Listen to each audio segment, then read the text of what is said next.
Unhappy is he to whom the memories of childhood bring only fear and sadness. Wretched is he who looks back upon lone hours in vast and dismal chambers, with brown hangings and maddening rows of antique books, or upon odd watches and twilight groves of grotesque, gigantic, and vine-encumbered trees that silently wave twisted branches far aloft. Such a lot the gods gave to me, the dazed, the disappointed, the barren, the broken, and yet I am strangely content and cling desperately to those sere memories when my mind momentarily threatens to reach beyond to the other. I know not where I was born, save that the castle was infinitely old and infinitely horrible, full of dark passages and having high ceilings where the eye could find only cobwebs and shadows. The stones in the crumbling corridors seemed always hideously damp, and there was an accursed smell everywhere, as of the piled-up corpses of dead generations. It was never light, so that I used sometimes to light candles and gaze steadily at them for relief. Nor was there any sun outdoors, since the terrible trees grew above the topmost accessible tower. There was one black tower which reached above the trees into the unknown outer sky, but that was partly ruined and could not be ascended, save by a well-nigh impossible climb up the sheer wall, stone by stone. I must have lived years in this place, but I could not measure the time. Beings must have cared for my needs, yet I could not recall any person except myself, or anything alive but the noiseless rats and bats and spiders. I think that whoever nursed me must have been shockingly aged, since my first conception of a living person was that of something mockingly like myself, yet distorted, shriveled, and decaying like the castle. To me, there was nothing grotesque in the bones and skeletons that strewed some of the stone crypts deep down among the foundations. I fantastically associated these things with everyday events, and thought them more natural than the colored pictures of living beings which I found in many of my moldy books. From such books I learned all that I know. No teacher urged or guided me, and I do not recall hearing any human voice in all those years, not even my own, for although I had read of speech, I had never thought to actually try to speak aloud. My aspect was a matter of equality unthought of, for there were no mirrors in the castle, and I merely regarded myself by instinct as akin to the youthful figures I saw drawn and painted in the books. I felt conscious of youth because I remembered so little. Outside, across the putrid moat and under the dark mute trees, I would have often lie and dream for hours about what I read in the book, and would longingly picture myself amongst gay crowds in the sunny worlds beyond the endless forest. Once I tried to escape from the forest, but as I went farther from the castle, the shade grew denser and the air more filled with brooding fear, so that I ran frantically back lest I lose my way in a labyrinth of nighted silence. So through the endless twilights I dreamed and waited, though I knew not what I waited for. Then, in the shadowy solitude, my longing for light grew so frantic that I could rest no more, and I lifted entreating hands to the single, black, ruined tower that reached above the forest into the unknown outer sky. Until at last I resolved to scale that tower, fall though I might, since it were better to glimpse the sky and perish than to die without ever beholding day. In the dank twilight, I climbed the worn and aged stone stairs till I reached the level where they ceased, and thereafter clung perilously to the small footholds leading upward. Ghastly and terrible was that dead, stairless cylinder of rock, black, ruined, and deserted, and sinister with startled bats whose wings made no noise, but more ghastly and terrible still was the slowness of my progress, for climb as I might, the darkness overhead grew no thinner, and a new chill, as of haunted and venerable mold, assailed me. I shivered as I wondered why I did not reach the light, and would have looked down had I dared. I fancied that the night had come suddenly upon me, and vainly groped with one free hand for a window brazier, that I might peer out and above, and try to judge the height I had attained. All at once, after an infinity of awesome, sightless crawling up that concave and desperate precipice, I felt my head touch a solid thing, and knew that I must have gained the roof, or at least some kind of floor. In the darkness, I raised my free hand and tested the barrier, finding it stone and immovable. Then came a deadly circuit of the tower, clinging to whatever holds my slimy wall could give, till finally my testing hand found the barrier yielding, and I turned upward again, pushing the slab or door with my head as I used both my hands in my fearful ascent. There was no light revealed above, and as my hands grew higher, I knew that my climb was for the nonce ended, since the slab was the trap door of an aperture leading to a level stone surface of greater circumference than the lower tower, no doubt the floor of some lofty and capacious observation chamber. I crawled through carefully and tried to prevent the heavy slab from falling back into place, but failed in the latter attempt. As I lay exhausted on the stone floor, I heard the eerie echoes of its fall, but hoped when necessary to pry open again. Believing I was now at a prodigious height, far above the accursed branches of the wood, I dragged myself up from the floor and fumbled about for windows, that I might look for the first time upon the sky and the moons and stars of which I had read. But on every hand I was disappointed, since all that I found were vast shelves of marble, bearing odious oblong boxes of disturbing size. More and more I reflected and wondered what hoary secrets might abide in this high apartment, so many eons cut off from the castle below. Then, unexpectedly, my hands came upon a doorway, where hung a portal of stone, rough with strange chiseling. Trying it, I found it locked, but with a supreme burst of strength I overcame all obstacles and dragged it open inward. As I did, so there came to me the purest ecstasy I have ever known, for shining tranquility through my ornate grating of iron and down a short stone passageway of steps that ascended from the newly found doorway was the radiant full moon, which I had never before seen, save in my dreams and in vague visions I dared not call memories. Fancying now that I had attained the very pinnacle of the castle, I commenced to rush up the few steps beyond the door, but the sudden veiling of the moon by a cloud caused me to stumble, and I felt my way more slowly in the dark.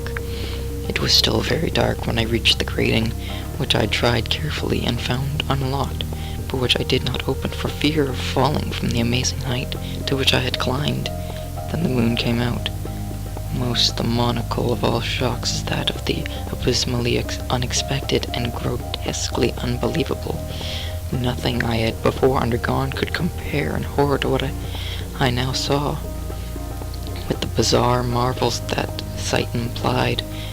The sight itself was as simple as it was stupefying, for it was merely this: instead of the dizzying prospect of treetops seen from a lofty eminence, there stretched around me on a level through the grating nothing less than the solid ground, decked and diversified by marble slabs and columns, and overshadowed by an ancient stone church whose ruined spire gleamed spectrally in the moonlight.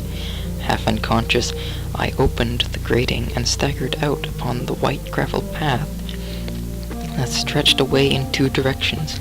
My mind, stunned and chaotic as it was, still held the frantic craving for light, and not even the fantastic wonder which had happened could stay my course.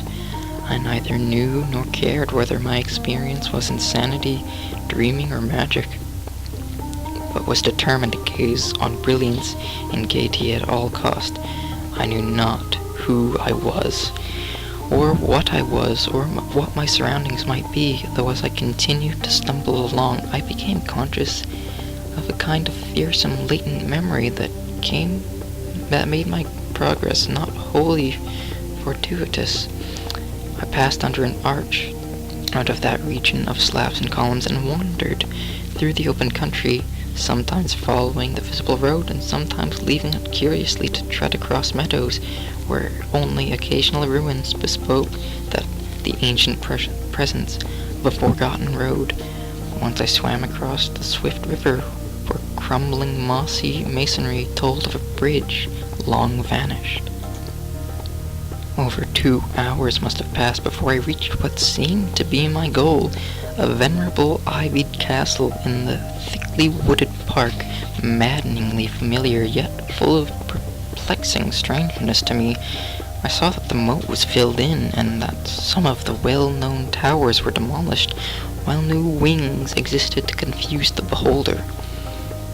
But what I observed with chief interest and delight were the open windows, gorgeously ablaze with light, and sending forth sound of the gayest revelry. Advancing to one of these, I looked in and saw an oddly dressed company, indeed making merry, and speaking brightly to one another. I had never seemingly heard human speech before, and could guess only vaguely what was said. Some of the faces seemed to hold expressions that brought up incredibly remote recollections. Others were utterly alien.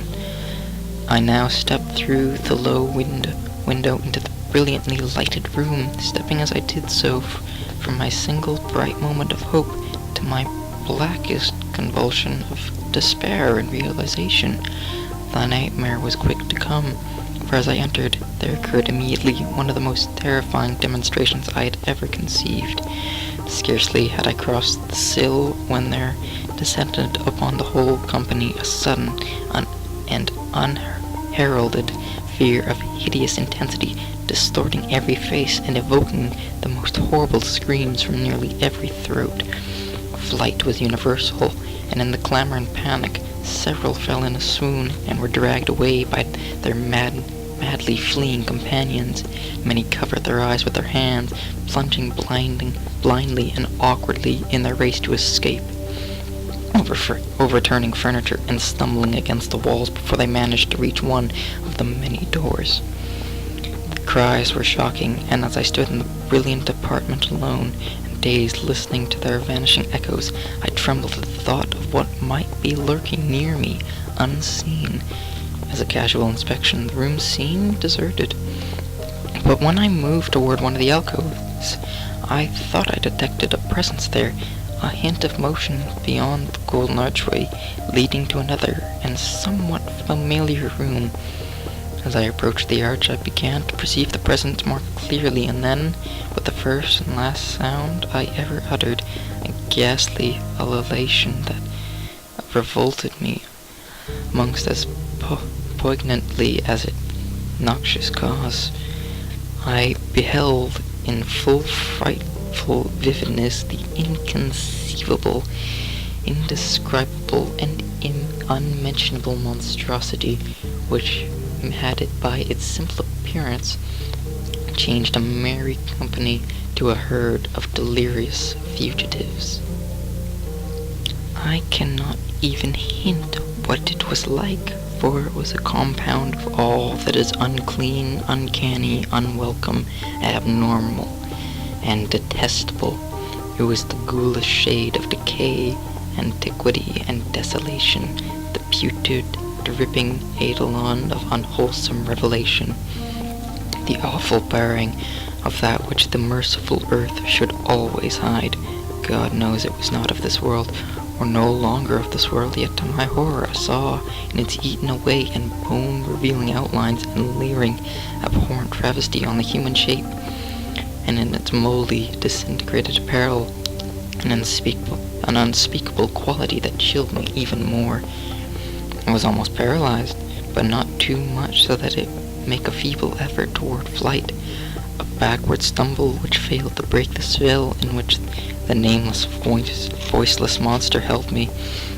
My eyes, bewitched by the glassy orbs which stared loathsomely at me, refused to close, though they were mercifully blurred and shewed the terrible object which indistinctly after the first shock I tried to raise my hand to shut out the sight, yet so stunned were my nerves that my arm could not fully obey my will. The attempt, however, was enough to disturb my balance, so that I had to stagger forward several steps to avoid falling. And as I did so, I became suddenly and agonizingly aware of the nearness of the carrion thing, whose hideous hollow breathing I half fancied I could hear. Nearly mad, I found myself yet able to throw out a hand to ward off the furtive apparition, which pressed so close, when in one cataclysmic second of cosmic nightmarishness and hellish accident my fingers touched the rotting, outstretched paw of the monster beneath the golden arch. I did not shriek, but all the fiendish ghouls that ride the night wind shrieked for me, as in that same second there crashed down upon my mind a single and fleeting avalanche of soul-annihilating memory. I knew in that second all that had been. I remembered beyond the frightful castle in the trees. I recognized the altered edifice in which I now stood. I recognized, most terrible of all, the unholy abomination that stood leering before me as I withdrew my sullied fingers from its own. But in the cosmos there is balm as well as bitterness, and that balm is nepenthe. In the supreme horror of that second, I forgot what had horrified me, and the burst of black memory vanished in a chaos of echoing images. In a dream I fled from that haunted and accursed pile, and ran swiftly and silently in the moonlight. When I returned to the churchyard place of marble, and went down the stairs, I found the stone trapdoor movable, but I was not sorry, for I had hated the antique castle in the trees. Now I ride with the mocking and friendly ghouls on the night wind, and play by day amongst the catacombs of Nephren-Ka in the sealed and unknown valley of Hadoth by the Nile. I know that light is not for me, save that of the moon over the rock tombs of Neb, nor any gaiety save for the unnamed feast of Nitocris beneath the Great Pyramid. Yet, in my new wildness and freedom, I almost welcome the bitterness of alienage. For although Nepenthe has calmed me, I know always that I am an outsider, a stranger in this century among those who are still men. This I've known ever since I stretched out my fingers to the abomination within that great gilded frame, stretched out my fingers, and touched a cold and unyielding surface of polished glass.